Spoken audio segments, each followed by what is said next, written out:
Yun mga sir, may i-unbox lang tayo dito. Ano siya, galing kay Joson Philippines. Joson, yan. Ano to, yung AA rechargeable battery. Yan. So tingnan natin kung maganda ba siya.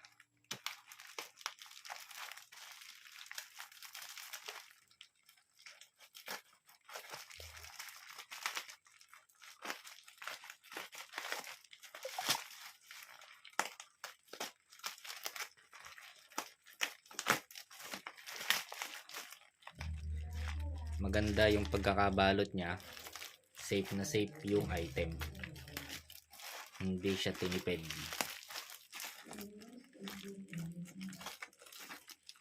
Yung presyo nga pala nito, nasa online naman yun, nasa Shopee, check nyo na lang.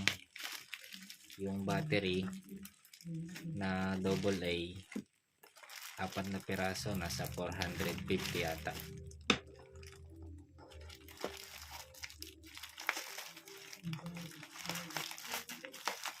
Dalawa kasi ito isang battery tapos yung charger. Gagamitin ko siya sa mga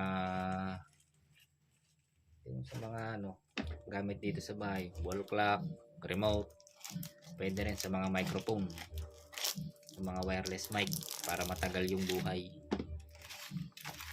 Medyo matagal ko rin siyang hinintay, dahil kong mini-message si Joson, pero yan siya.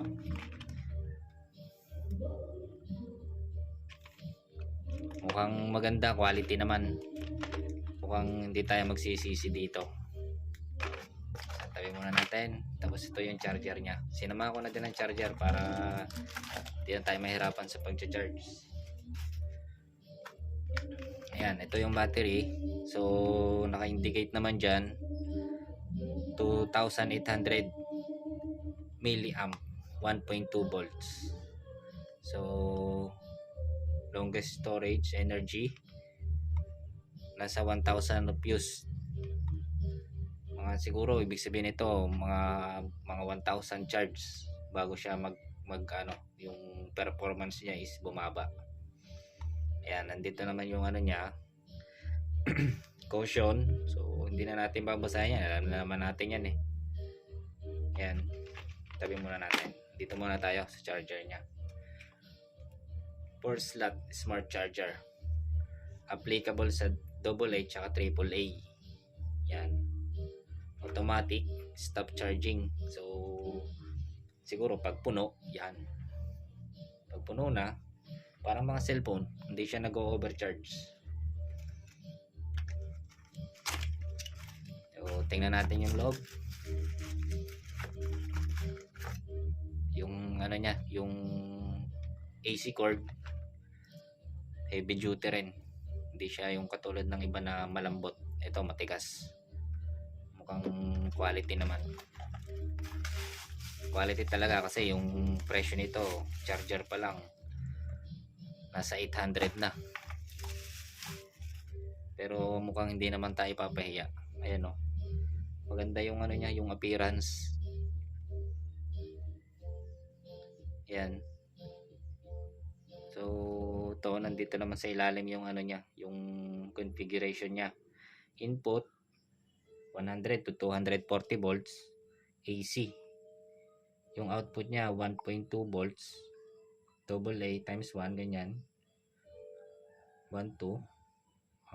Okay. Yun, basahin nyo na lang. Hindi ko rin naman naiintindihan to eh. Sa akin basta gumana. Yan yung loob niya. Maganda siya. Testing natin saksak.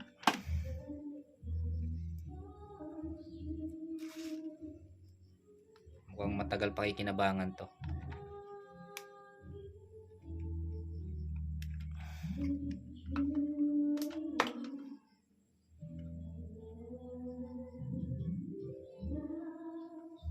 Yun, pag sinaksak siya sinaksak nyo lang, Magbiblink lang siya, tapos mamamatay ulit. Ayan. Siguro meron siyang yung pinakang circuit niya sa loob, meron detection. So saka lang siya mag-display kapag may nakalagay na battery dito. Ayan. Tapos dito naman tayo. Ito okay siya. Mabigat. Dun kasi natin malalaman kung magandang klase yung product or yung item. Sa bigat, tsaka dun syempre sa texture, yan. Kumbaga hindi tinipid. Yan. Bubuksan na natin.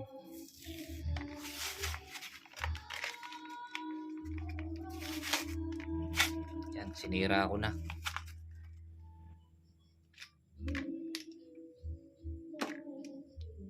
Okay Okay siya, mga sir, mga boss. Bawat isa, alam mo talagang quality kasi mabigat eh. So check natin kung may karga siya. Medyo matagal na rin kasi ito nung dumating. Tsaka syempre galing sa factory.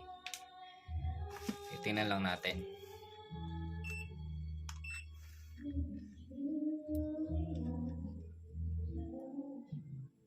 Okay. 1.2. Walang labis, walang kulang.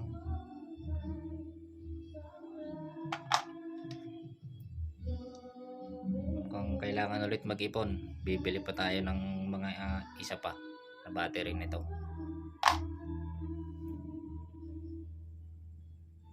Ayun. So okay naman siya lahat. Parang mauulitan sa ganitong battery. Yun nga lang, syempre malalaman natin yan pag tines yung performance niya. So try natin kung gagana yung charging niya. Yan. Sara natin para magandang tingnan.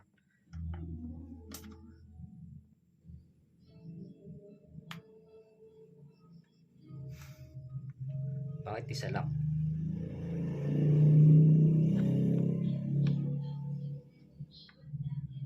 Okay.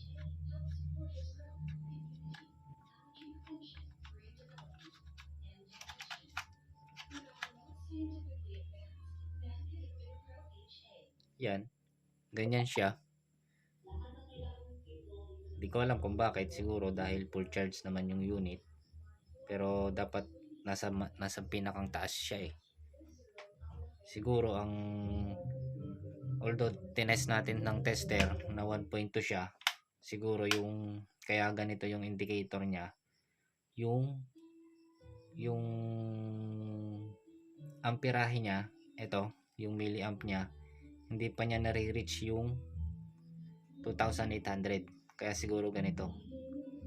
Yan, bali yun lang naman.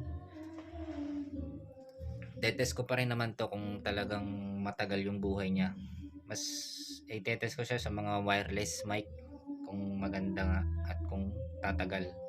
Kasi yung iba, yung mga generic, katulad nitong mga ganito, ito 20 pesos lang yata to, 15 pesos.